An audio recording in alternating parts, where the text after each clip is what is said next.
One of the things I've learned about mental health is that you start to feel bad, then you feel guilty and bad about feeling bad. Yeah. And that can actually become worse.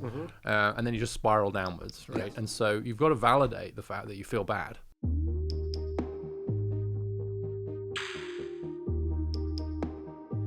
So you're not going out of your mind, not being able to exercise? I'm trying to do a little bit just basic strength stuff to just keep my but what's interesting is that I got quite angry about it. Yeah. And I don't think in my case it was that I'm one of these people that has to exercise in order to maintain some equilibrium. I think that is true for some people. Yeah. But I did actually come to realize that this injury and the incapacitation that comes with it, and a couple of other disabilities that I struggle a bit with, has made me realize that I am treating my body as a means to an end. Even when I'm treating it well, it's in order to secure another end, right? And so there's this idea that, maybe we should talk about this, brains on a stick, right? Yeah. And although, and it goes completely contrary to my kind of faith tradition now as well, which is very much about the embodied experience, I realized that the reason I was mad was because in order to do the work I'm supposed to be doing intellectually, Yes. and this, right, I need my body to function, but it's still completely instrumental, right? It's not. I don't care. I realize I still Your body was getting in the way of your mind. That's why you were mad. Yes, and I actually think even when I'm the big realization for me was that if you'd said to me you're just treating your body, you're not treating your body well enough, I'd say that's not true. I do treat it well now, but still in the service of something else, rather than because it matters in and of itself. Yes. Yeah, I rolled my ankle really bad in January, and then, they were like, take a couple weeks off, and I took a week off, and then I rolled it extremely bad, and I had to take 5 or 6 weeks off. Oh, okay. And it's very clear to me that I use running, some form of high intensity cardio as my serotonin adjustment. And if I don't have it, I can go maybe a day and it's a problem. And so I did some strength training stuff, but that doesn't do it for me. You need the aerobic to get the kind of endorphin kick or the dopamine. Whatever. Yeah. So which is it's on the one hand not great. The Stoics would say sort of anything that you're dependent on or a slave to is bad or is a problem, and yet it's weird because it's one of those things that's positive. It's good for you, but it's probably not good for you to not be able to not do things. But don't you also point out that the Stoics say you can never be perfect Stoic? Yes, right. I don't think you have a whole thing about anti-perfectionism in there too. Yeah, which is right. Yeah, so, I mean, what I had to take the challenge of the rehab of the ankle for me, and ankle injuries are weird because when I heard it the second time, it hurt so bad. I thought when I looked down, I would see my bones sticking out, and then so I ended up going to the ER or whatever. And they're like, "Oh, it's just an ankle sprain," and I was like, "Please tell me it's worse." This is there was just the. You feel invalidated. Yeah, I was like, "Give me something." I had exactly the opposite experience where I took it in originally and they X-rayed it and they missed the break in the leg. And said, "Yeah, you probably just right," and sent me out. And 2 weeks later, I'm still walking around, and then I went back. I said, "This is I was walking. I felt and they went, "Oh, yeah, you've broken your leg. Oh, by the way, you've destroyed your ankle." You're like, "Oh, I am tough." Oh, yeah. Then I'm like, but I was working for so I'm the opposite to you. I'm the real man here. But I was like, oh, the challenge is how can I not be miserable to live with for a month as I'm I was like that to me that I had to because you're going to become you were going to become a different person basically. And how did you manage it? I tried to go, okay, this is my coping thing. So it's going away. So when I'm getting frustrated or I tried to be really cognizant that I wasn't just channeling that energy into nitpicking about stuff or being anxious about it's clearly I use that physical thing as an outlet for energy that otherwise could be destructive or unpleasant or just annoying. And I was like, okay, I'm just gonna, that's my problem. I can't just because I can't spill it on the pavement, I don't get to just spill it on my spouse or my Okay. employees or my editor. So you noticed, so you just observed yourself starting to feel that and tried to. Yeah, and then I was like, Right. okay, now what? So where do you go with it? Yeah. Well, and just then I also start had to go- start drinking heavily. I mean, that's the thing, right? I don't have. I know. I wish I. Just sometimes take I it. wish I did. Yeah, I used to. I don't. I didn't have. I. What was I going to say? I wanted to also go. Okay, this is a. Imagine it's like this forever. What's the low intensity thing you're replacing it with? Oh, that's interesting. And so Yeah, because if you had something called a permanent, Yeah. that meant you couldn't. I mean, when I was walking out, I felt sorry for myself because the surgery was bigger than they thought it was going to be, and so I came out and we had these plans for vacations and stuff, and like we're going to have to basically cancel all that. Sure. And the recovery is going to be much longer than I thought, and so I'm sort of moping a bit as we're coming out, like all this, and then as these things often do, this moment occurs to you, which is very instructive. So I'm getting in the elevator to go down, feeling sorry for myself, and then the guy who follows me into the elevator and is like cheerful doesn't have a leg. Yes. And I thought about telling him how unfair life was about my ankle Sure. surgery on my left leg, and then I realized that might not go down with a guy that doesn't have a left leg at all. Yes. And then you're like, okay. It could always be worse is true, but not always so comforting. No, well, it's also not like, you know how like if your parents would say to you if you didn't eat your food, or there are people starving in China, or somehow if you're depressed about the thing that's in your life, it doesn't invalidate. Yeah. So I was my feelings were were not invalidated by the fact that it's not as bad as losing your leg, but they were helped. It helped me to, like, I didn't suddenly start beating up on myself for feeling bad. One of the things I've learned about mental health is that you start to feel bad, then you feel guilty and bad about feeling bad. Yeah. And that can actually become worse. And then you just spiral downwards, right? Yes. And so you've got to validate the fact that you feel bad. Yeah.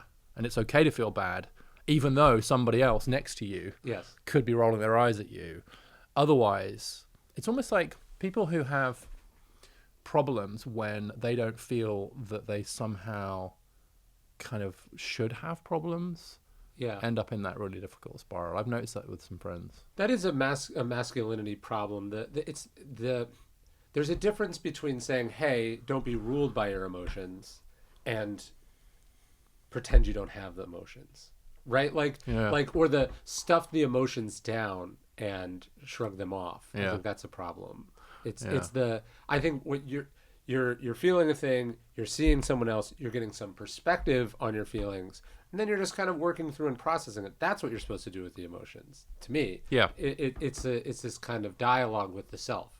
Yeah, and observe the emotion. So it's you're in conversation with the emotion, but it's not, the emotion's neither dominating you nor to be dismissed. And there is this kind of difficult ground. I think you're right. A lot of men struggle with that. And actually, one of the things I want to ask you about is how the word Stoicism is used in relation to men and masculinity. Yes. Because of course you've got. But didn't the American Psychological Association, when they put down the traits of toxic masculinity, I think Stoicism was number 2. Yeah, it was. But they're referring to lowercase Stoicism. They really are. And I've said this before, but I think it's funny. Stoicism and Epicureanism, like Stoic and Epicurean, those two words in the English language are like the opposite of what the philosophies were about. Yes. And it's one of those things where, the word means the opposite of what people think it means. Yeah. And so it gets a bad reputation. I would agree Stoic, as the way they were defining it, is a trait of unhealthy masculinity. Stoicism, the thing I write about, the people I idolize, I wouldn't describe with that word necessarily. Yes. Yeah, well, that's what happens. It's the same with the sophists, actually. I have a friend who's maybe going to write a book about sophistry. Yeah. And that's just all about, like, basic. Someone who's engaging in sophistry is kidding you, right? Snake oil salesman. And so it has that association. But his claim, anyway, is if you go back to it, doesn't much about the art of rhetoric and how you think about argument, etc. But these terms take on a life of their own. And so it sounds defensive when you say it, but like, well, it depends what you mean by but I also, I mean, even in that narrow, like, lowercase Stoicism, I think that idea of, like, sometimes it is appropriate to have sort of emotional restraint and an ability, right? The Stoics say the greatest empire is command of oneself. And I do think both genders, all people, would be better off if they were more in command of themselves. And so if that's how we're defining it, like I say Stoicism is not emotionlessness, but it is aimed at being less emotional. Because very rarely are we like, when we look back at a time when we were carried away by our emotions, or we like, I'm so glad I did that, positive or negative. Like the idea of, I think the ancients talked a lot about the passions as a bad thing, and today we talk about passion as like the main thing you should be cultivating. Follow your passion. Yeah, and it's blinding and overwhelming and can be deceiving. And so when I do something because I'm angry, or because I'm jealous, or I'm worked up, or I'm scared, anxious, that doesn't tend to age very well. I'm like, oh, that was dumb. Yeah. I haven't turned down the volume. Do you ever get accused of it being a very masculine thing? Like Totally. they're all men, and like of course a man would say command, self-command, and whatever is what you'd say, because that's more of a masculine way of being in the world, and that it actually elevates that philosophical framework above a different framework, which would give emotions much more space. I'm thinking a bit about even someone like Martha Nussbaum, the philosopher's written about emotions and the intelligence contained within emotions. And a lot of the feminist philosophy would say, actually, that whole focus on command the emotions so that the brain, so that we can be rational, is actually squeezed out a lot of feminist and more women-centered philosophy. Yeah, I mean, my wife likes to joke that one of us is a Stoic and the other writes about Stoicism, and so she's actually much more in control of her emotions, and for me, it's a thing I have to work on. Right. But I think it's interesting. We don't think of like Zen Buddhism as a masculine or feminine philosophy, but it says a lot of the same things about sort of watching those emotions happen and observing them and not being ruled by them. I wonder if it's a cultural distinction, or it's like an East-West thing. But again, we don't think of if anything, we the same practices might even have a slightly more feminine connotation to us, even though the idea of like letting those passions sort of pass on by like clouds, one is just a softer way of expressing, I think, a very similar idea of not being ruled by those emotions. Interesting. Yeah. I have a sense of the distinction you're talking about in your work from my audience, because people think it's all men, and yet who's actually really focused on self-improvement, succeeding at the office? Like I hear from so many really successful, ambitious, like put together women, because they are dominating in so many spheres. So it's actually, I would think people would be surprised at how much how female the Daily Stoic audience is, and how interested many women are in these ideas, because they are in, like, what I like about Stoicism is a philosophy designed not for the monastery or, it was designed for people who were running the empire, right? Which is the West today. Yeah. And so if you're, suddenly, as successive generations have gone, now you have more and more women in place of leadership. They're having to learn and avail themselves of some of the timeless wisdom that humans have developed for these positions of influence and power, and I think are turning to things like Stoicism to figure it out. Yeah, I'm very interested in things like, well, anyway, maybe we should probably... No, just keep... This is it. We're in it. Are we? Yes. I didn't get any warning. No. I just get it, and then if we're on the record. If there's stuff you don't like, we can cut it. Okay, yeah. Well, I actually had this interesting conversation with Carol Hooven, who wrote a book about testosterone. Yeah. And she talked about this evidence around differences in crying. Yeah. And how she was criticizing this idea that probably men, they don't cry enough. Yeah. Right. And I've been on podcasts where they say, "When did you last cry?" Yeah. And the only acceptable answer is yesterday. Like, right. It's bad. You're supposed to virtue signal that you do cry. Absolutely. Yes, sure. That's required now. Yeah. And interestingly, I cry much less now that I've stopped drinking. Sure. I think for me, like, actually drinking was one way that it kind of made it a bit more permeable, maybe. And you might say, okay, that's bad that you're not crying as much, but what Carol's work shows is that, like, holding the same kind of emotional position roughly constant is that women are somewhat more likely to cry than men. Yeah. Right. And I have actually found that quite helpful in both directions, like, because if you apply a sort of male standard about what crying signals in terms of where you are on the emotional scale, and a woman comes into you as has happened to me in the workplace, and is in tears, you're going to think, whoa, this is really bad, Yeah. right? Because you apply a sort of male standard to it. But It must actually, be serious, or she must be wouldn't crying. serious, yeah. Or you might be a bit judgmental about it, or keep yourself together, or whatever. And so I find that quite helpful because it allows me to contextualize, and it could be men as well too, right? But I was aware that I might have inadvertently ended up with a kind of male-centric standard of what justifies tears, right? Yes. But of course, it could be true the other way around as well, which is like, oh, this terrible thing's happened to you. Like, why aren't you crying? Yeah. Right. And it must be because You're stunted. you're stunted, you can't express yourself. And so, like, and so it's a great example, I think, of this difference, which at the average is just seems to be real. Yeah. And where we want to be very careful not to create cultures or environments where one is seen as somehow superior to the other, whether that's not crying or crying, right? So in a patriarchy, you're like, these emotional women constantly coming into my office and crying all the time. Like, no wonder we can't make a profit. But another culture might be like, well, these guys, like, even though something terrible just happened, he's not crying, right? So he's clearly emotionally stunted and unable to express his feelings, and so he's probably got some problems. And both of those are equally bad as a way to think about humans. Well, I think about that because we have such an interesting... So let's say crying is being overwhelmed by an amount of emotion that you have. I don't think that's a weird way to define it, but you feel something so intensely, you're having like a physical reaction to it. So on a masculine scale, we say that's somewhat negative, or that's a loss of control. Maybe it's somewhat more positive when women do it. But then if you look at other things that we judge, it's the same thing, but we judge it differently with men. Like, I've said this before, but if you get so angry you punch a wall, that's like very masculine, right? Maybe it's not immediately judged, but we're like, there's something about that. And then I don't know, you have an affair. Like, there's different How forms. did you go from punching a wall to having an affair? I'm just saying you're overwhelmed by you're overwhelmed by an emotion, you like a feeling of lust or attraction. Yeah, okay. So in these different cases, like, one is considered unmanly, say like crying, and then others we might judge as good or bad, but we wouldn't say are unmanly or not. Right. And so I think it's interesting how, like, crying is this thing that men don't do. But if men lose their temper and get in a fight, that is what men do. But it's still losing command of oneself.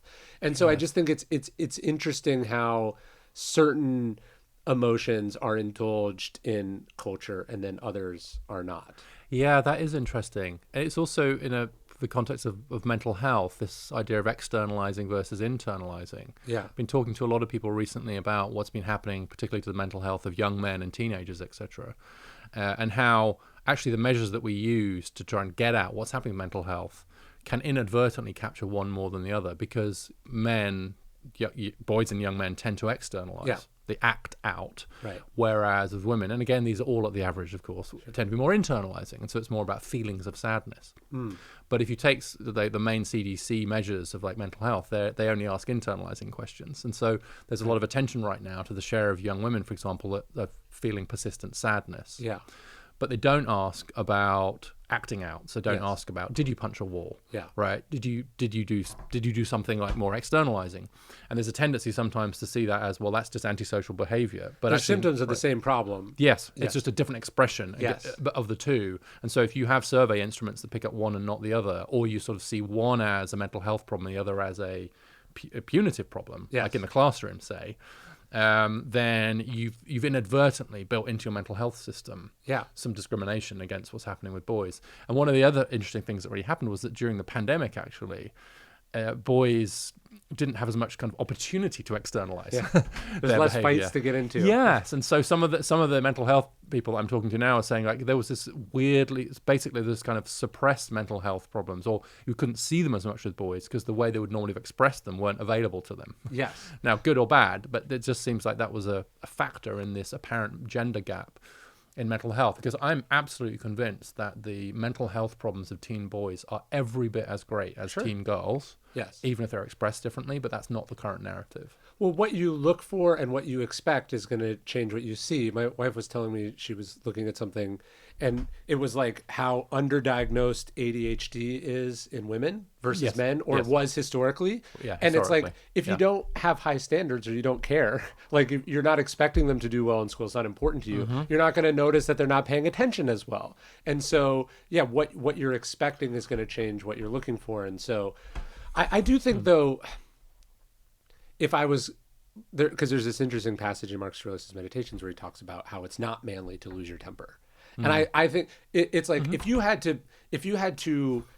going to apply societal pressure into suppressing a kind of emotion, crying would not be the one I would want to suppress because it doesn't harm anyone. Right. And so it's weird how we judge one as being, weak or, silly or whatever, and then these other ones which have real negative externalities on society and then also the person doing it. It's kind of interesting how we're willing to tolerate certain things as what boys do, and then you'll make a boy feel bad for doing a different thing even though it's not harming anyone. Yeah, that's where, but we've made so much progress, I think, on those fronts, Yeah. where actually it's almost at the point now where if you're not Sure. getting tearful or expressing your emotions in some way or sharing your vulnerabilities, that you're not taken seriously. So Yes.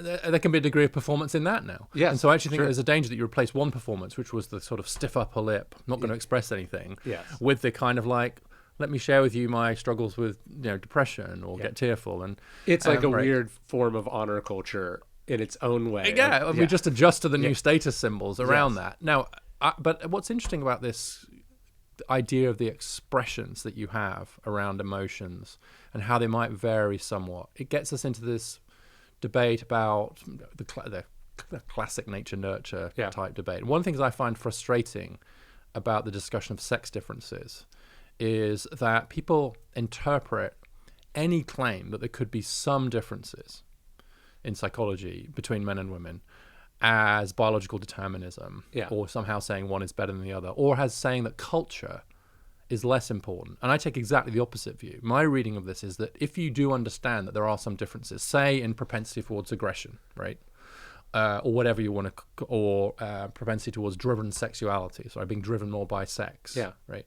If you think that those are actual differences that are not just socialized, that doesn't make culture less important. It makes it more important for the reasons you just said. So you have to work on it. You have to work on it. And we have to decide as a society to some extent, like which of these, under which circumstances, is it appropriate to encourage the expression of that, and which is it not? And so you might actually think that maybe a better example is risk-taking. Pretty clear evidence that risk appetite or risk-taking, but is higher among boys and men than it is among women and girls.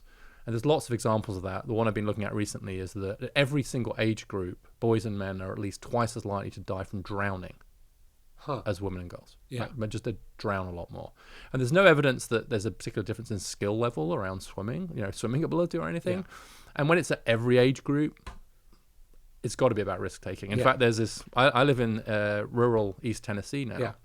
There's a bridge near us where the local teenagers gather.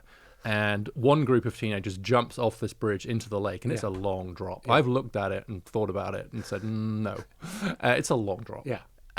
So one group of teenagers line up and jump in, and then another group of teenagers watch them doing it. Have a guess. Right?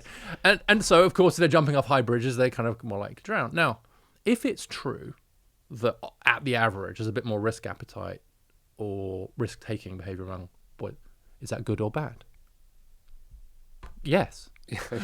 Right? If it means that you do crazy, silly things, you risk your own life or other people's lives, or you try drugs or whatever, sure, bad. But if it's actually like we need people to go and parachute into wildfires to put them out, or maybe a bit of entrepreneurship, etc. If at the average that means that you've got a little bit more of that in one group than another, and the question is, are these differences being encouraged to be expressed in a pro-social way? When it cuts both directions. So you had a tweet that I really liked where you were saying there was like more female fighter pilots than male nurses or kindergarten teachers. Yes, something like that. And obviously it took work as a society to get the number of one of those up. we had to focus on it. Yes. And it's great, and we're reaping the benefits of it. I've been doing this series of lectures at the Naval Academy, and you meet these like young women who would not have been in the audience 10, 20, 30, 40 years ago. And every year there's more. Yeah. And those are the best and the brightest of the country. It's fantastic that we've done that work.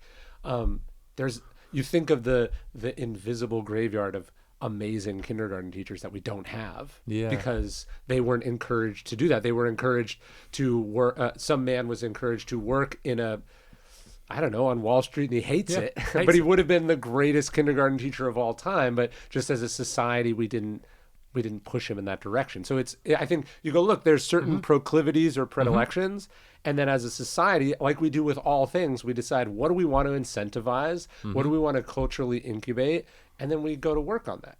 Yeah, and we try and get to a society where we can feel pretty confident that whatever patterns emerge are genuinely the result of us giving people equal opportunities. But the trouble is that there is one group, more conservatives, let's say, who insist that these biological differences are so great that they would say, well, of course only 3% of kindergarten teachers are male. What do you think? And men are into things, right?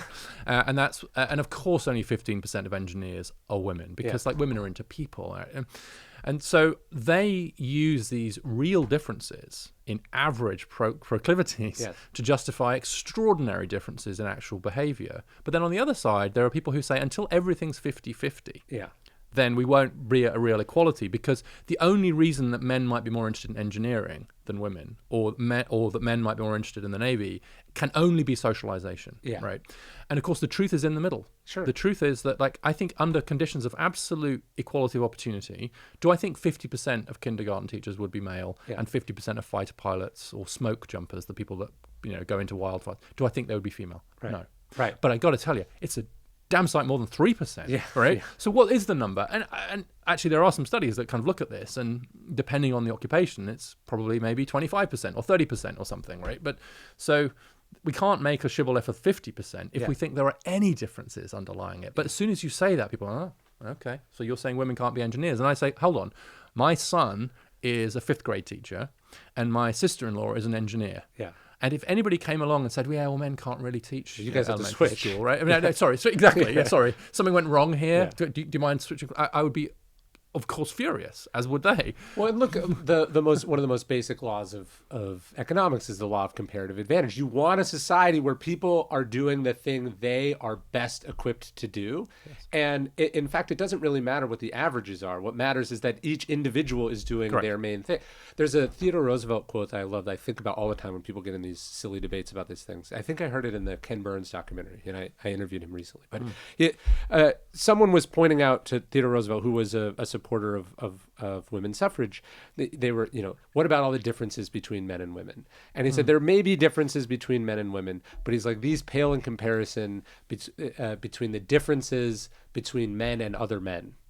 And so there might be all sorts of different, in large enough data sets, you might see all these different patterns emerge, but it doesn't matter to you as the individual. That's why I think so. There is this other conservative fascination of like, are there race-based IQ differences? And they insist on, like, we need to talk about this. And it's like, show me one company that's big enough that these percentages would even matter to them. Do you know what it would have, what would you possibly do with this information? Effectively nothing.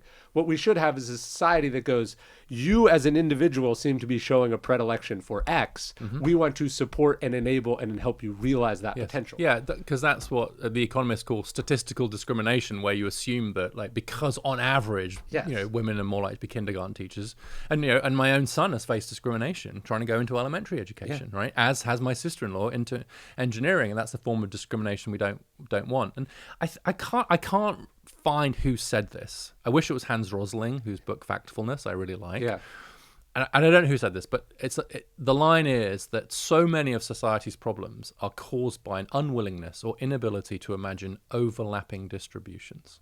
So in other words, take a trait, whatever it is, and the distribution. So let's talk about women a bit more into people, men a bit more into things. That's true. But wow, do those distributions overlap? Most of the sex differences that you were interested in, there's going to be huge overlap. So an example would be, let's take height as an example. I use this as a good, like, the statement that men are taller than women Yeah. is one that most people understand to mean that on average men are taller than women. Most people don't think that statement means all men are taller than all women, right? Yeah. They realize that there are some tall women and some shorter men, right? Yeah. But they also know that the distributions are different. So they're different, but they overlap. The question then becomes like, what are we talking about? How much does it overlap? And does it matter? Yeah. So back to the kind of, let's say on average, women cry a bit more and men spit a bit more, which apparently is also true, right? Do we care? No. Yeah. If there's something else, which is like tendency towards risk taking or something, do we care? Well, we certainly don't care when it comes to like hiring people. Yeah. Like we wouldn't say to a woman who wants to be a fighter pilot or parachute smoke jump, right? No, sorry, women can't do that. Yeah. But we might actually look at the distributions and say, look, the fact that most of the people parachuting out of serviceable airplanes into wildfires are men doesn't necessarily mean that there's a sexism at work. It might just mean there's some selection based on it, right? And to most of us, none of this has anything to do with how we live. Like, I have two boys. That's my problem. I don't have statistical boys. And just like you have an N don't of have two. statistical, statistical girls. Yes. And so I think describing what these things are as average is kind of a distraction from you've got these two kids in front of you that you've got to figure out how to make through the world, and understanding that because of how we saw things in the past or because of these statistical averages, you might have this obstacle or that obstacle that you have to think about is the main thing. In a way, I think the purpose of recognizing differences at the average, say in sex, is to then be able to ignore them when it comes to the individual. And the reason I say that is because if there are differences at the average, then what it means is that we don't inadvertently end up treating someone as there's something wrong with them because we have this inadvertent like default. So one of the bed of Procrustes or whatever. Exactly. Yeah. I mean, one of the things I worry about in the school system, for example, is that no one's fault, but ends up treating boys a bit like malfunctioning girls, right? Because there's this like, if you have this implied standard of how to behave, how to sit still, what kind of learning, physicality, etc., and the kind of median person you've got in mind there is like the median girl, right? Then because that's who's doing best, right? And most of the teachers are female, and so on. So then you're going to look at how the boy behaves and go, what's wrong with him? In just the same way, by the way, that in a corporate culture that's mostly male. Right, and I don't know. Let's say this woman's a bit more emotionally expressive, or whatever it is. Right, she just act like. So we have a workplace that still tends to treat many women like malfunctioning men, but we have a school system that treats kind of boys like malfunctioning girls. And the point of recognizing there are some differences is to then kind of go, cool. Now can we get on with it? Well, you talk about this in the book, and I'd heard you talk about it, so it actually affected a decision we made. Like you were looking at some of the data that says like boys tend to succeed better if you hold them back a year before they enter. And so my oldest, his birthday lined up with that, and we ended up doing it. He started a year later. Okay. Now, if he had been crushing it and was we didn't go, oh, the data says you're a boy, you should start school a year earlier. It's like you have a data point, and then you measure you compare that data point with the specific person or kid that you have in front of you. And then you go, is this helpful? Are you the exception or are you representative? And then you sort of proceed from there. Yeah, it's I'd say similar. How old are your kids now? 8 and 5. Yeah, so once you get into the high school years, middle and high school, which is where you see some of these gender gaps really opening up, something similar happens there too, which is where you see this huge gap in GPA between boys and girls, but no gap in SAT. Oh. Right. So there's no gender gap on standardized tests, SAT or ACT, but huge ones in grades. So it's just behavior mostly, or togetherness. Yes, exactly. And so in some ways, I wish I'd known when my kids were younger what I know now, which is that actually it just does take boys a little bit longer at the average to develop some of those skills, which are the GPA skills, right? Which are turn in your homework skills, right? Which is very difficult for don't just shove it all on the bottom of your back. Yeah, I mean, I people who don't believe in sex differences, I'd say go into the average 8th or 9th grade classroom and ask them to open up their bags. Yes. Right, and the girls just much more likely to be organized, neatly labeled, and the boys it's like a controlled explosion. Yeah. Right, where's your homework? And I just sort of ball down. And of course, these are stereotypes, and everyone kind of goes, yeah. But the reason, but they're kind of true. Yeah. And so what that means is that if you have a school system or a college admissions process, that only leans on one, then it's inevitably going to be a bit more gendered. So what's interesting, we have data on this now because a bunch of colleges went test optional, especially during the pandemic, where they actually said, we don't need your SAT or ACT score anymore, right? We're just going to do it on GPA and other things, where the girls are killing it compared to the boys. And the main result was they became 4 percentage points more female almost overnight, those colleges. Because you changed what you were measuring and you didn't think about how that there might be a sort of, not an injustice, but a preference in what you were measuring. Exactly. Yeah. It wasn't clearly, and actually it was definitely not the main point of the policy. It was actually to try and get more kids of color in and kids from poorer backgrounds, which it didn't really seem to work. But obviously, if you've got these two different variables and you've got a big gender gap on one and actually no gender gap on the other, and you take that one out, then of course you're going to skew that way, which is, again, not necessarily to say you shouldn't do it. Yeah. But it's an example of how, and it used to go the other way, by the way. I mean, one of the reasons that we moved towards more like GPA and continuous assessment was because at the average, boys seemed to just dial it in a bit better when it came to high stakes, competitive, standardized tests. Boys just seemed to they like that. They just do a bit better. And girls didn't do quite as well. And so there's been a shift to say, well, hold on, we can't just do these high stakes one-day tests, right? Yeah. How about we measure what they're doing all year? And that's a perfectly appropriate thing to do.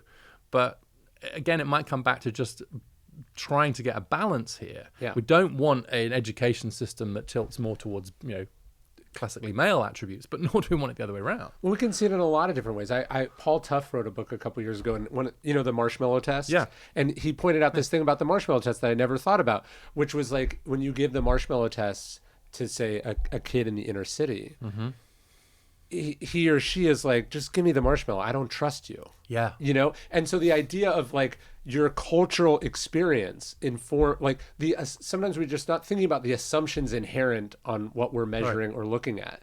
And so if you live in a rules-based, cause and effect world, if somebody says, hey, if you defer gratification here, it'll be better for you, you're like, okay. But if you've been screwed over or deceived or you're not sure you're going to live till tomorrow, you're like, give me the marshmallow now. I want to get out of here. Yeah, it's only worth deferring gratification if you can be reasonably confident that will pay off. And maybe Paul talked about this, but someone replicated the marshmallow test, but with an additional condition. Did you know? Maybe he talked about this. So you get the marshmallow test. How long can you wait for the marshmallow, basically? And then if you wait longer, you get 2 or whatever it is. And so it's a measure of deferring gratification. But then someone then repeated it, and they did something very interesting. They said, okay, we're going to do the marshmallow. Before they did that, they said to the kids, we're going to start in a minute, but while you're waiting, do some coloring. Yeah. And then they gave them a bunch of broken pencils. And they said, then they said, I'll bring you some new pencils. And half of the kids, they brought them new pencils. Half of the kids, they didn't bring them new pencils. They said, oh no, sorry, we didn't have any. They lied to them. Yeah. Right. Then they ran the marshmallow Yes. test. And guess what? Yeah. Guess what? Right. The kids were like, I don't trust you. It's a rational decision. You said you'd bring me new pencils and you didn't. So I'm definitely not waiting for another marshmallow. And so it was just it baked into the experiment was this, I go, well, how about if we change the kids' assumptions about how reliable you are and how reliably their deferring of gratification is in fact going to deliver this thing. And what they found was that difference between the kids who'd been promised the pencils and didn't get them and those who've been promised them and did get them was bigger than anything they'd found in a previous marshmallow test. The idea, we say like trust the process, right? And I've thought about that in my own life. Like the reason I can trust a process on a book is that I've been through the process and it's paid off for me. Trusting the process on the first book was tough because I didn't actually know if you stick with the thing, you come out the other side. And so discipline, understanding discipline just as understanding like reading a hard book or working, doing your schoolwork. We're expecting them to understand at a young age when they're already struggling with cause and effect. we're expecting them to trust a process that they have never actually experienced before, and expecting them to do it on the word of adults, some of whom they respect and trust, and others they don't respect and trust. And you think about it, it's like if you come from a family that has that is demonstrable evidence of hard work pays off, you're gonna have an easier time trusting a process or being self-disciplined than someone who has not, or someone who's surrounded by people who live in the moment and don't. So it is interesting, just like what we're asking of people, and not really thinking about what a leap of faith we are asking of them. Yeah, no, actually, I've been thinking about this quite a lot recently in the context of optimism and pessimism, and what's happening to young people especially, and this real quite steep decline in optimism. And I think that's a profound cultural shift, because for exactly the reasons that you're just identifying, which is for people to feel like the future is going to be reliably better than the present, conditional on doing certain things, is what leads you to invest, to work, to defer gratification, to make difficult choices, to start a business, to go away to college, whatever it is, right? For a down payment, whatever it is, right? That you're making it, and actually, capitalism's built on that presumption. Yes. Right.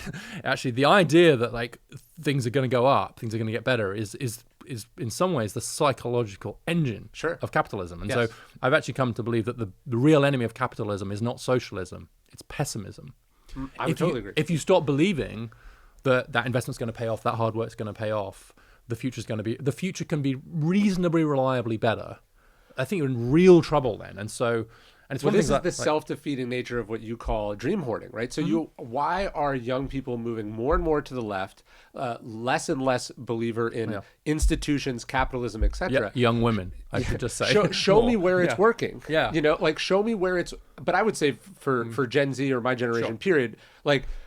Who is it? Show me when the last time it really worked the way that it worked for their parents. Of course, as a general trend, I think they're going to be much more skeptical of these things than people who watched it work for their parents, watched it work for their older siblings, aunts and uncles, etc., and then can sense that it's working for them.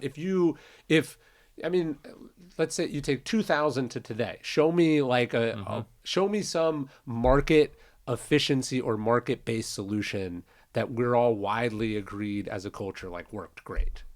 I can't see that. What about online shopping? What about is the world worse or better on net since Amazon? I think it's better. But I would say it's better in many ways, but if you were a kid who now doesn't have the experience of retail or malls, or it also hollowed out a bunch of stuff. So and I think kids are aware of that in a way that maybe in the past we definitely talk about the costs of tech in a way that maybe we wouldn't have in past generations about certain innovations. I really think one of the most difficult things for us to do as parents and as a society is to get the balance right between recognizing that even net positive changes in society can have negative byproducts and consequences, and to responsibly deal with those. This is actually relevant to my work, which is the rise of women and the changes in society are amazing, but it has dislocated a lot of men. And just we can think that big change good, but look what's happening to B. Same with the Amazon example. And so as a parent, but also just as a policy person or someone working in this space, I was trying to get the balance right between being honest about these downsides and these troubling trends, but without catastrophizing and without falling into the self-fulfilling trap, I think, of making a whole generation think the world is so screwed that it's not really worth doing anything. I worry a lot about that. I worry that there's a generation who have been over-taught the downsides of recent changes, have internalized some of that into a now kind of form of pessimism. And I don't know if you saw this recent World Values Survey showing that actually quite uniquely young people, young adults in the US are now less happy than middle-aged adults, which is a reversion of the normal U-shape, right? And more so than in other countries too. So there's something happening around this idea of optimism among young people in the US too. And I think I worry a lot about the nature of even just political rhetoric now, where you sort of look in vain for the optimists, because there's a general agreement that we're all going to hell in a handcart, that it's either the climate's going to kill us, democracy is in peril, it's American carnage, it's whatever. And so the competition in politics right now is like, who can tell the most gloomy story? Yes. Right? On the left, it'll be like, since Dobbs, Handmaid's Tale is literally around the corner, and the climate's going to kill you. Yeah. And racism and sexism and etc. So, and then on the right, you've got American carnage. The church is going to get destroyed. The immigrants are killing everybody. Whatever. Right. So there's this kind of competing dystopianism in politics right now, and then you wonder why young people are so sad. No, it's a hard thing as a parent not to protect their innocence and to not make them cynical before they should be cynical in some ways. But I do think there is generational. Like if you went from 2000 to 2024, there is, I think, a general observable trend of what we were talking about with the delayed gratification of, here, let me bring you some new pencils, and then not bringing the new pencils. Yeah. So I get that sort of sense as someone who feels like the exception to a lot of that. Like I got lucky. I left college without debt, and I left early, so right before the financial crisis. So I feel like I got in under the wire. I moved to Austin 10 years ago before the housing market exploded. Yeah. I feel like I like either walked through raindrops or snuck under the wire on a bunch of things. So like I have a house. I have a career I like. I'm not saddled with a bunch of things where I could see how if it had gone in just a slightly different direction, I'd be pretty upset. And I think understanding that energy, it's not something you explain. You can't just tell, like you can't just gaslight a generation about that. I think you have to really show. It's funny to me. I'll give you an example. I think coming out of COVID, we should have an increased sense of our capacity and our ability to solve really tough, complex problems. Yeah. But instead, we've taken especially young men, taken the exact opposite lesson. And why do you think that is? Why has that happened? Well, I was going to ask you about that. I think a big part of it is because a bunch of online grifters have decided that is a much more salient message to send. Like, I think it's easier to be a demagogue than it is to be someone who appeals to reason and a population's better angels. Yeah, plus I guess you could layer onto that social media, which thrives a bit more on the kind of conflict. I mean, I think there's the very controversial figure Andrew Tate, who's like the misogynist online influencer. It was very interesting when you look at his business model. He was incentivizing people to comment on and clip from him, but he was incentivizing them every bit as much if they were attacking him as if they were supporting him. So that was someone who he understood the algorithm of short form video content very quickly and understood that fighting is the point, and therefore extremism is the point, and so clearly you get led in those directions. It's interesting. I mean, partly I think it's this trust in institutions thing. It's like, are the institutions working for me? And maybe it's also simply that, particularly for young men, this question about their role, this question about how to be in the world is relatively new. Like I think that the script used to be pretty clear. Right? That was the good thing, if I can risk saying this, about the old model of my parents' model of the kind of breadwinner, provider, husband and father, husband, father, provider, all bundled together, and then the kind of homemaker, child rearing kind of It was not just clear, but it was centuries of stasis about that clarity.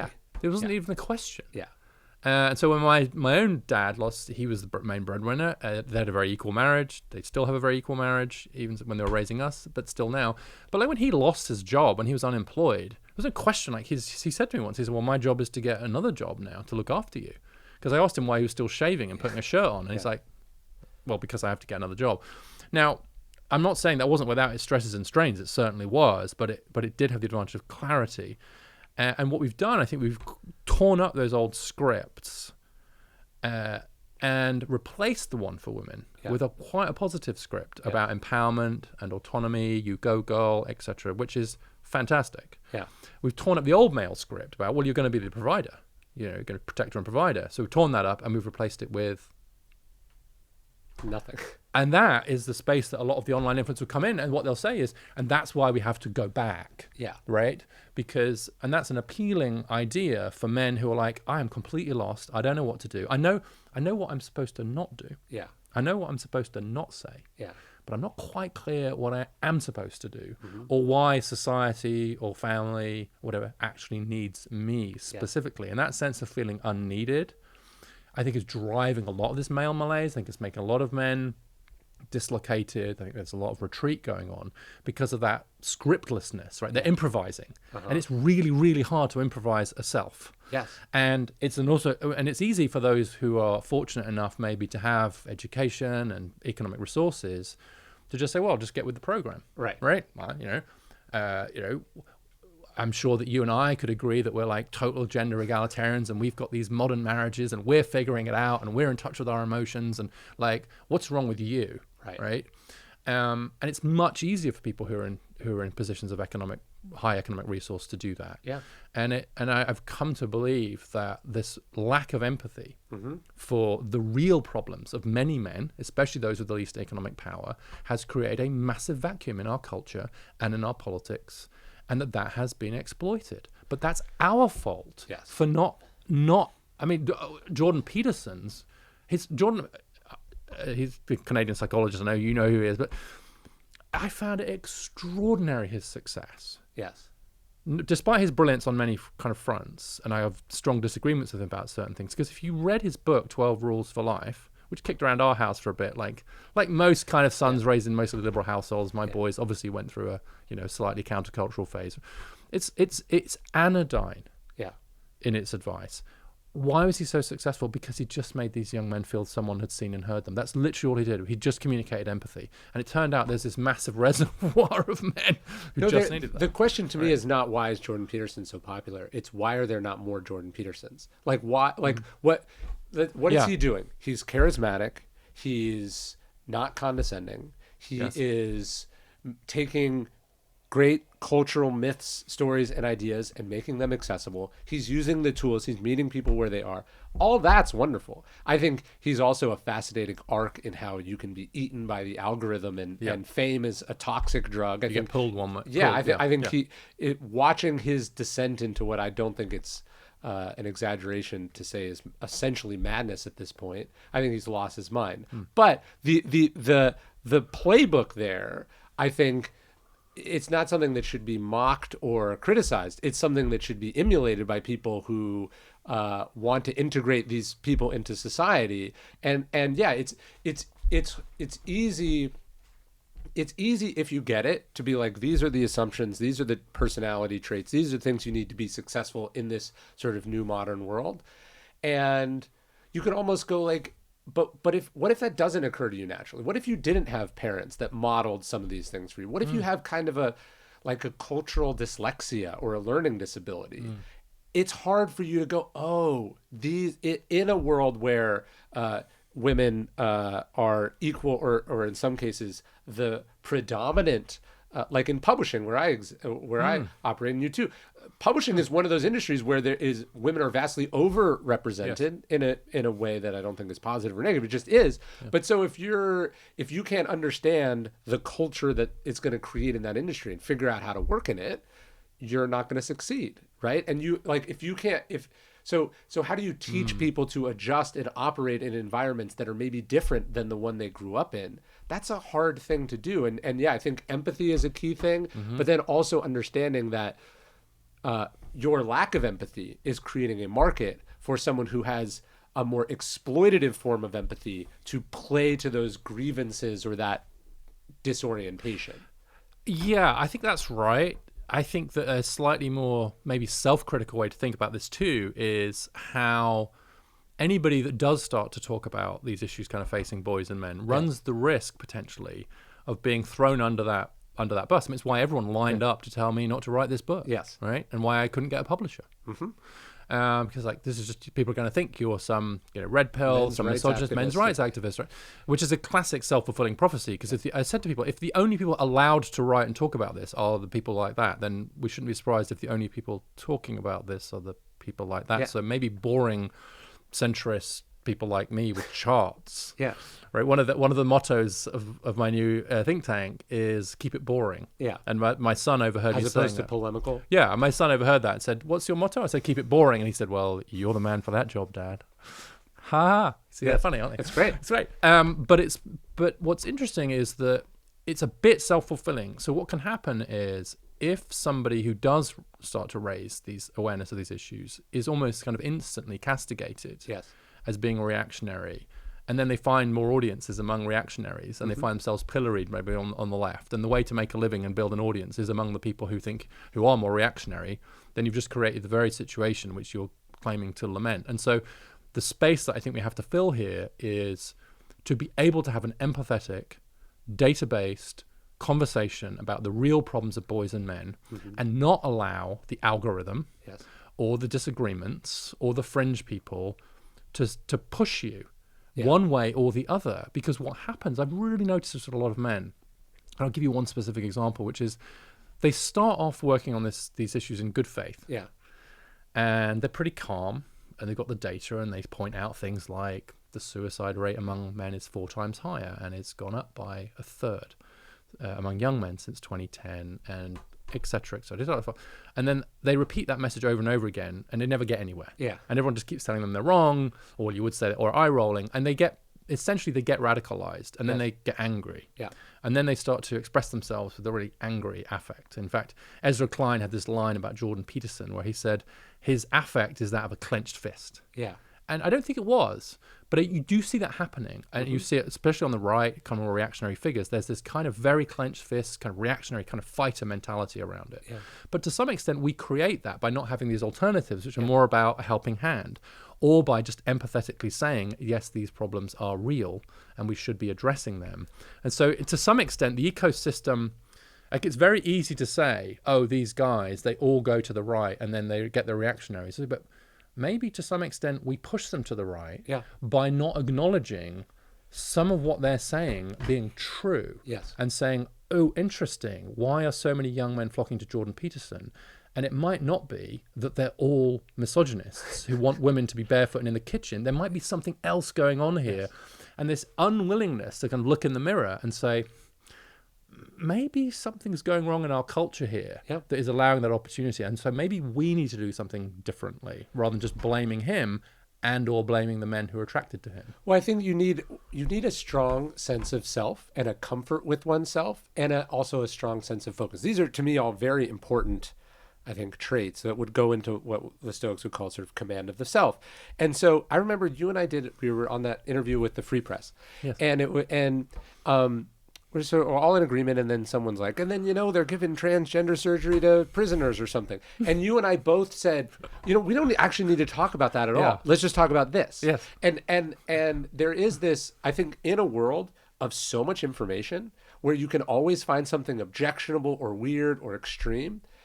If you are easily kind of provoked or distracted, you're always going to find something to be outraged about. Right. And so and there's always going to be someone who understands that content is easier to monetize and succeed with. And so you need kind of a calm demeanor and a strong sense of self and purpose, I think, as a person, but then definitely as someone who's trying to talk about sensitive or difficult issues.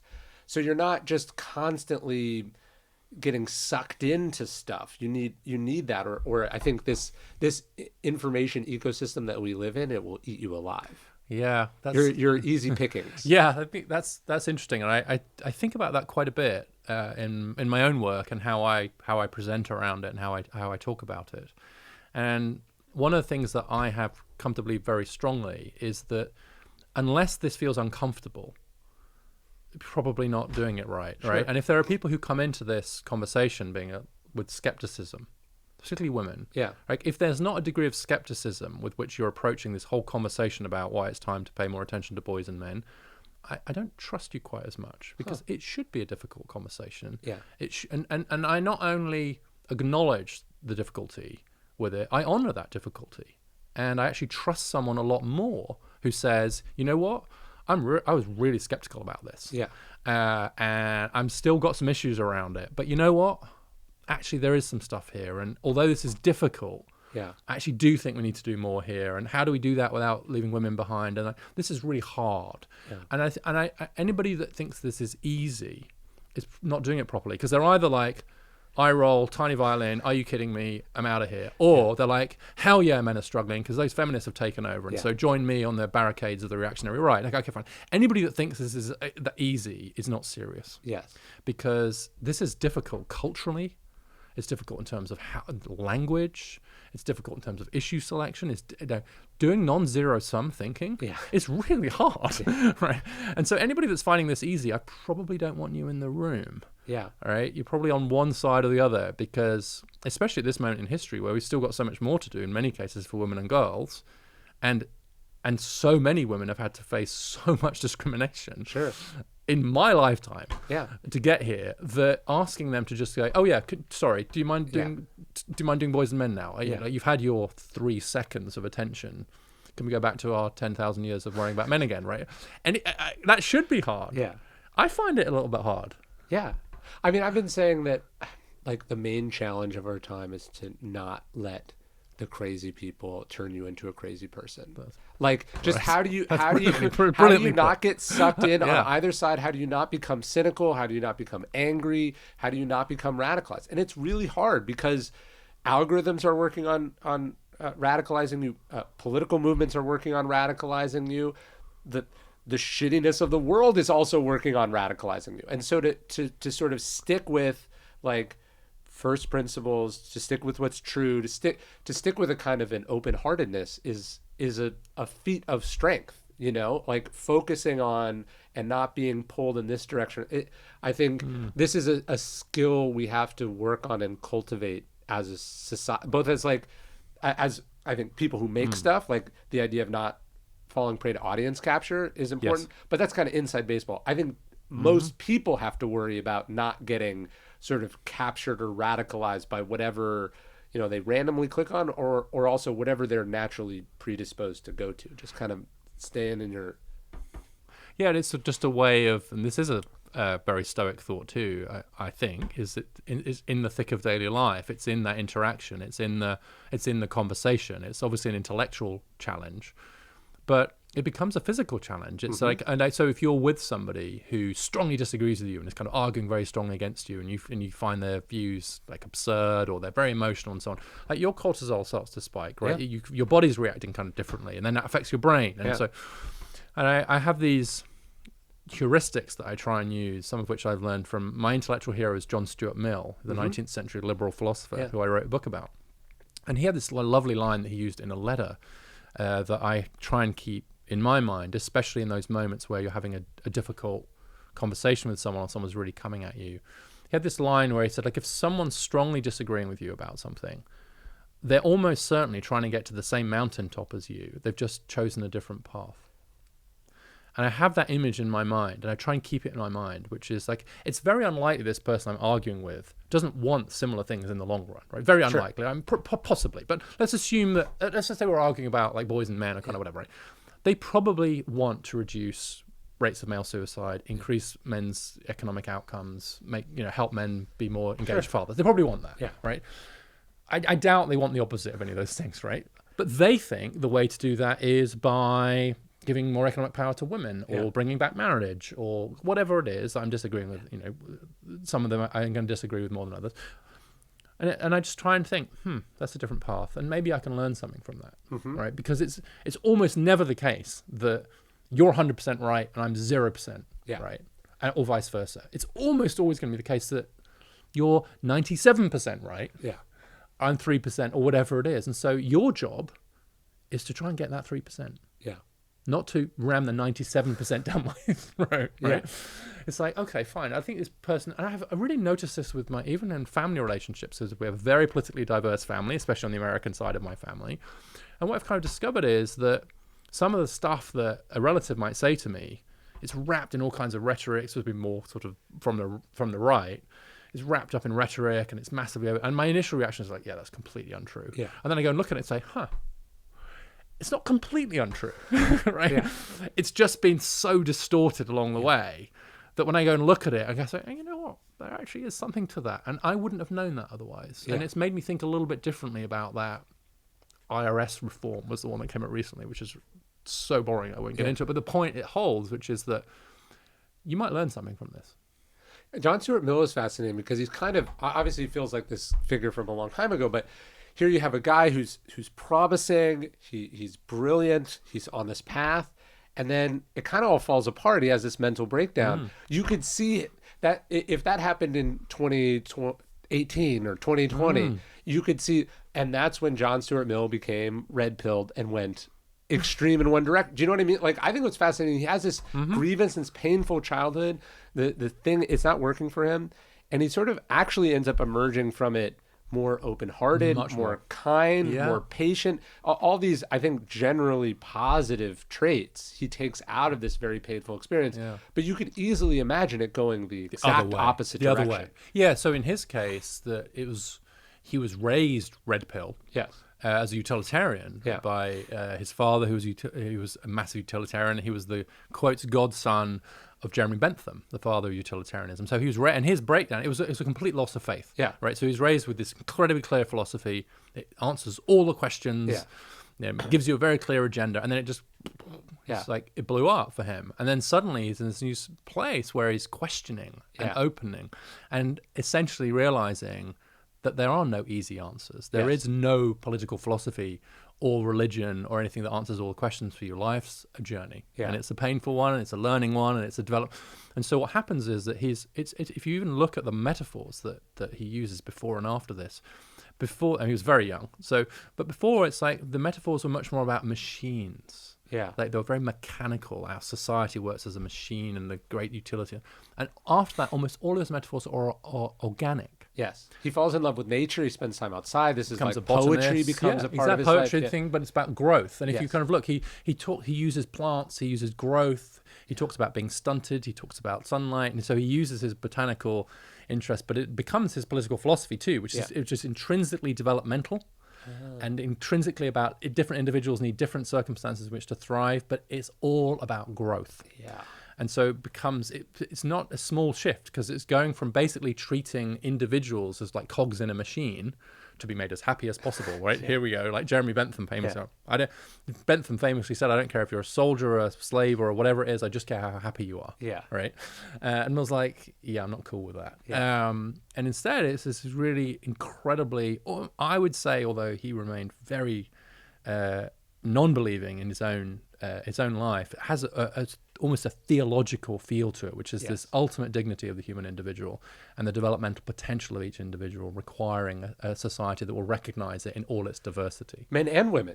Oh, he's the father of British feminism. Yeah. He introduced a one-word change to the 1867 Reform Bill. Yes. To change man to person. And overnight, it would have enfranchised women half a century before they actually did. And when they actually did in 1928 pass the giving women full equality, the women's rights campaigners who were in the gallery of Parliament when the bill was passed, they left Parliament, got armfuls of flowers, and went down the embankment to Mill's statue and laid flowers in his honor for the work that he had done for women. And it's entirely consistent with this idea that back to where we were a while ago, about an individual flourishing. And like, even if there are some differences on group averages, what matters is the dignity of the individual. Yeah, I sort of take it that his upbringing was he was like an athlete. It was like all about him. It was about personal optimization. Yes. He was the machine. Yes. You know, his dad was Earl Woods, or, like was trying to create this superhuman, and it all falls apart, and he remakes himself as this much more, what's that quote about happiness is a door that opens outwards? Yeah. He becomes an outward-focused individual in a totally different way. And to me, that's a recipe for sort of human flourishing and a sense of gender. Where he's clearly a man.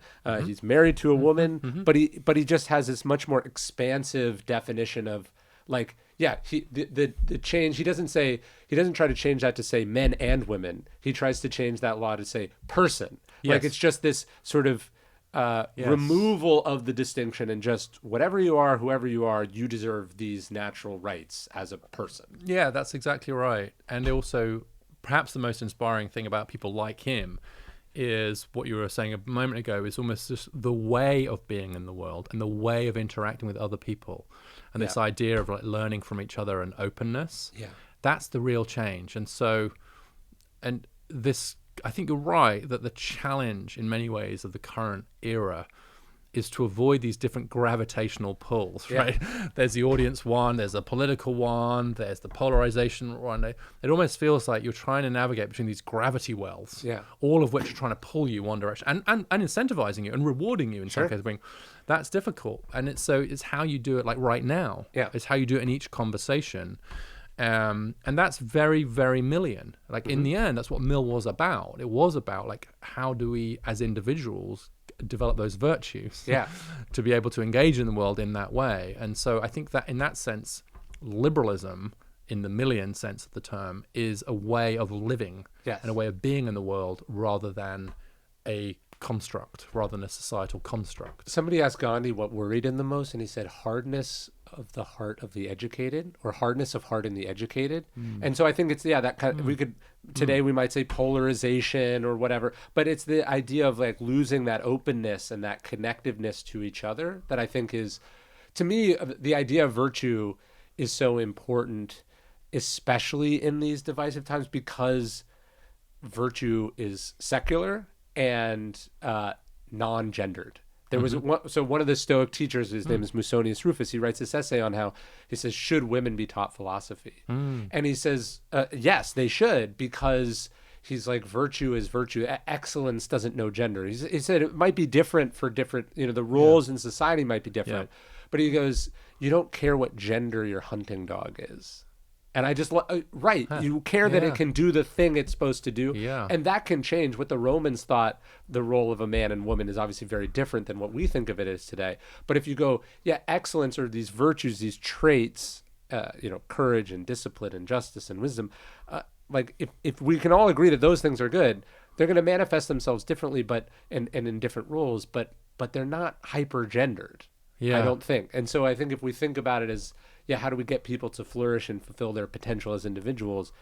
That to me is virtue is a thing we can hold up as a pursuit, as a way to do that, as long as we don't give in to the sort of very religious definition of virtue, which I think some people like, your Josh Hawleys or whatever they're trying to make virtue partisan and not accessible. And they get, and then it's like virtue is closer in that framing, in his framing, to being like a list of proper opinions, rather than a kind of way of being and a way of being open. And I'd be interested to get your reaction to this challenge that I have, which is that I agree with everything you've just said about virtues, like beyond gender, pre-gender, whatever. And in the end, personhood is what matters.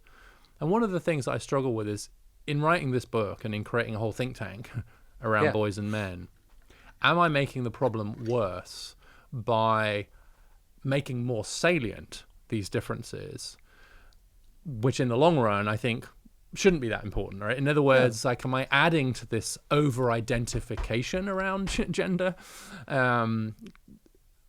as opposed to just drawing attention to the fact that there are some problems kind of facing boys and men that aren't getting enough attention in policy circles? So it's one of the criticisms I have of my work that I find it hardest to answer, honestly, which is you're basically putting fuel on the fire of this identity politics problem by establishing this whole thing about boys and men. And my answer, for what it's worth, which I don't feel very satisfied with, is like there's this huge number of people doing great work on behalf of women and girls, and they're not going to, in fact, they're growing. There's more, right? And so, like, I'm just trying to have a little bit of stuff on boys and men, and on average it's okay, but I'm not. You can make the same argument about historically black colleges, or is that creating? No, like there should be spaces for different people to thrive in. And look, it's a problem if you have HBCUs, because that's the only place that a young black man or woman can go. Yeah, right. But if it's a place that you feel attracted to going, it's a wonderful thing. And by the way, anyone should be able to go there, right? Yeah, but the idea of having those spaces, I think, is important. And I don't think pretending that gender doesn't exist is helpful to anyone, or that people might be drawn to do different things. Just like look, if you're born tall, it presents certain options. You don't have to pursue those options, but it would be weird to pretend that, there aren't certain athletic pursuits that are more possible to you as a result of this. You know what I mean? Yeah. So I think I don't think, I think if you're doing it in a thoughtful way, it's additive. And then I think if you're doing it in an identity politics, sort of divisive us versus them way, then it is a problem. But I don't think that that's what you're doing at all. And I think as a person with two boys, I'm like, hey, they have a unique set of challenges. And my job and my wife's job is to help them be successful as people, which happens to include them being boys, or at least at this moment. Yeah, you know what I mean? Yeah.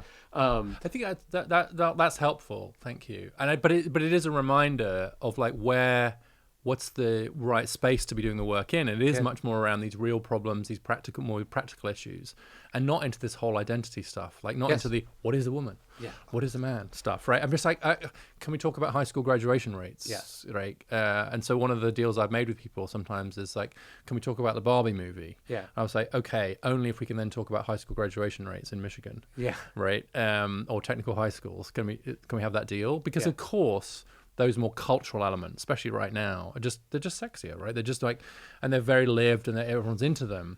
And what I've really admired about what a lot of the women's groups do, the kind of less the identity ones, is that they'll do really good analysis of like what's driving the gender pay gap. What happened to women's promotion chances during COVID? Yeah. What's the pipeline issue there? Like how do we construct cultures and systems that are a bit more female friendly? Right? Yeah. And they just do that well, right? And there's just really good research on that.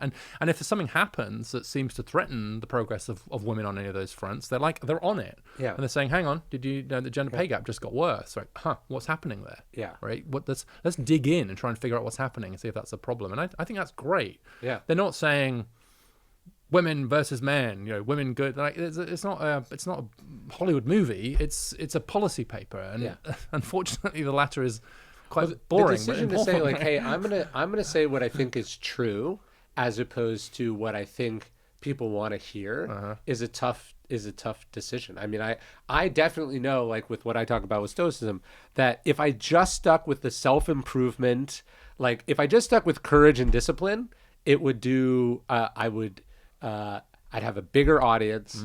I'd have less disagreement, less contention than if I went to the wisdom and justice side of things, right? Yeah. There's where you talk about what Stoicism offers is attractive, where you talk about what Stoicism asks or obligates, but you can't just pick and choose. You can't just take the stuff you like or the stuff that's salient or the stuff that gets people excited.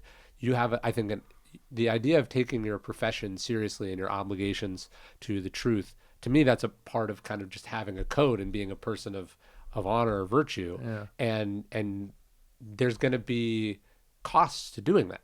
Do you notice that in your own metrics? Do you and then worry about audience capture? Like, do you see that like if you lean hard into the thing on how to be courageous, that suddenly you triple your male leadership and you're suddenly being quoted everywhere and you're getting invited to other stuff and you're monetizing it? Do you see that? And if so, how do you psychologically defend against those incentives? I try to ignore the metrics for the most part. Yeah, and I think that's it. There's an unhelpful amount of data available. Yeah. And then I'm asking myself always, am I being a good steward of these ideas, or am I being a good business person? And like I did this series, I'm doing the series on the cardinal virtues, I'm doing the wisdom book now. But like I went into the justice book going, this is the most important book to me personally, but probably going to sell the worst.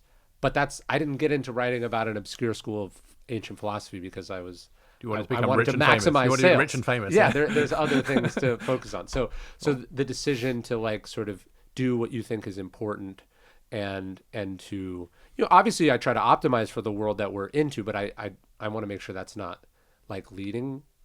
But I wonder if you've experienced this. I definitely felt, especially when the Stoicism stuff started to take off, I felt like in a way that it isn't true so much on the left-leaning stuff, I was fascinated. It was sort of a peek behind the curtain, watching this sort of right-wing conservative ecosystem sort of, once you get, like, I could feel a gravitational pull of contacts, conferences, funding sort of there for the take. So I think JD Vance is a fascinating person, and watching that's captured in a different sense where like it was very who he was in 2016 versus who he is in 2024 is a fascinating evolution to me. And I think it's part and parcel of this this system that looks to sort of co-opt and bring people in. And I imagine you felt some of that gravitational pull on your work a little bit.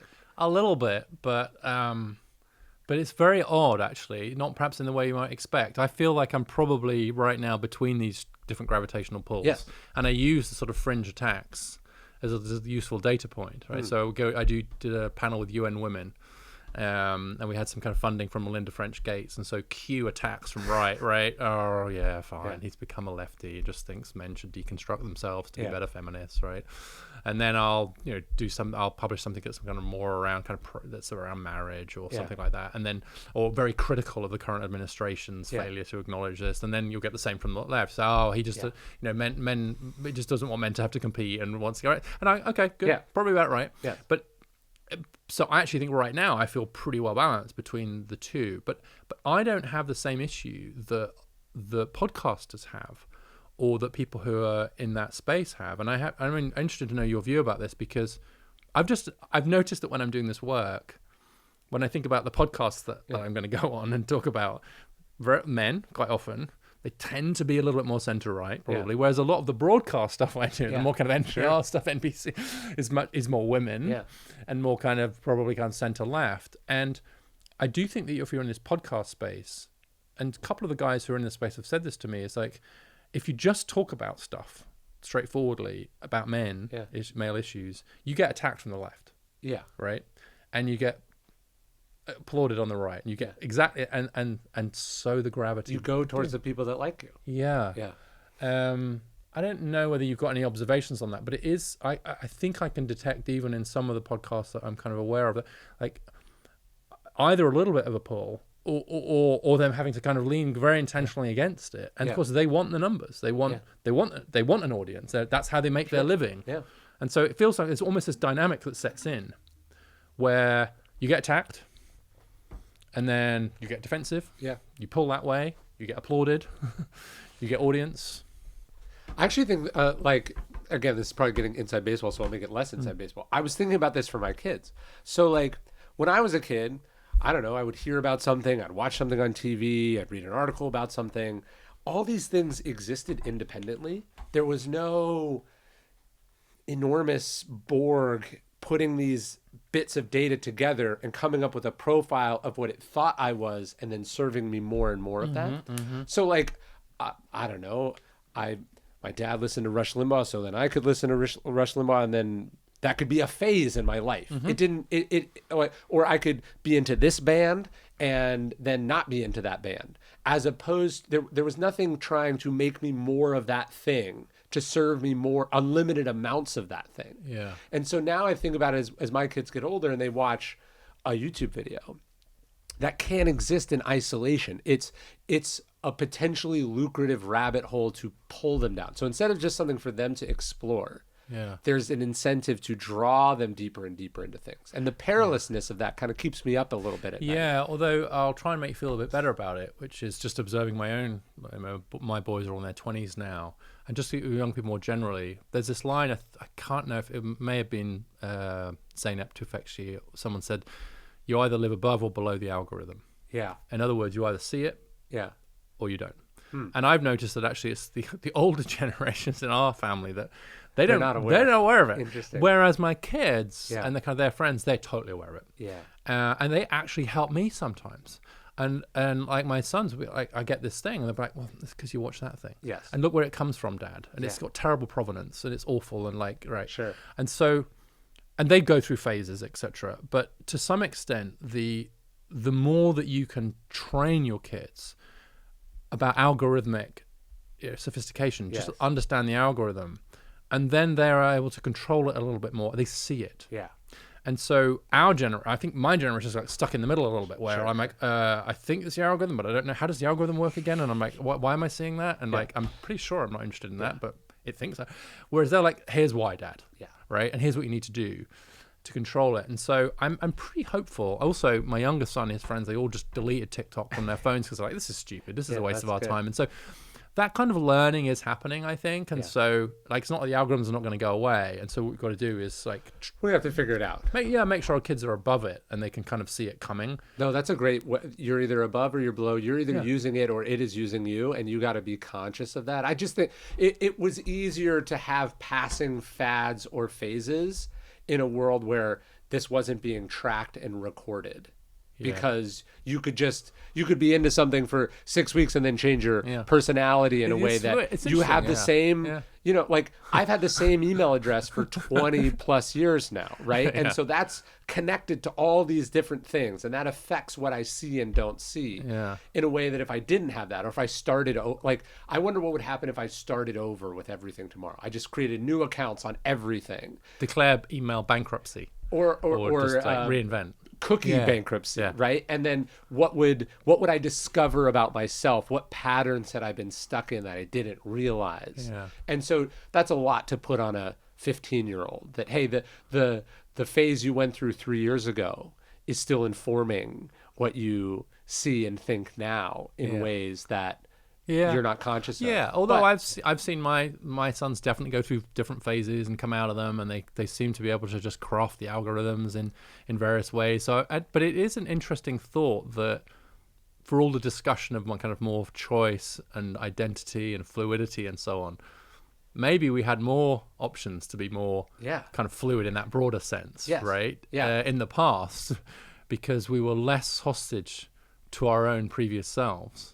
Yeah, I was talking to this woman, and she was telling me that her daughter had, like, cut off all her hair, and that it had caused this whole problem at school in a way that was like funny, but also you could see, like, everyone was like, "Oh, are you?" They were like being too supportive of it, instead of just being like, "You're a teenage girl who's cutting off your hair because you're being a teenage girl," not "You're a teenage girl who's not sure if you're a teenage girl." And just the sort of inability to just do that thing in a I'm sure it's always been a problem, but it was just funny to see, people's sort of political algorithm is acting on her in positive and negative ways, as opposed to just seeing this as what it was, which is a bit of isolated teenage behavior. There's a real danger of overinterpretation there for sure. And I kind of look back and think I'm kind of glad that some of my periods and some of the things that I did were not overinterpreted. There's a willingness to kind of pounce a little bit and go, this. So I was like, my parents were of the generation of more benign neglect, and which I'm very grateful for. And I remember trying to explain to my father what the word parenting meant. Because I was going to some parenting. He said, "What's that word? Parenting." Parenting. I said, "Yeah, that's a verb." And exactly. When did that become a verb? And I looked it up, and it was in the early 80s. It wasn't a verb. I said, "Well, you did parenting?" He's like, "No, we didn't." They did supervision. So he said we just had kids. And did all these things. But actually, one of my theories is that the turning of parent into a verb, parenting, may have been a bad turn, because just more generally that degree of surveillance and overinterpretation has become a bit of an issue, and just the space to just be like, I remember I did my hair and it's got a weird braid thing for it, like down there, and I remember my parents just being like, fine, whatever. I mean, they weren't like, so anyway, you want to check out some books? I'll show you the bookstore.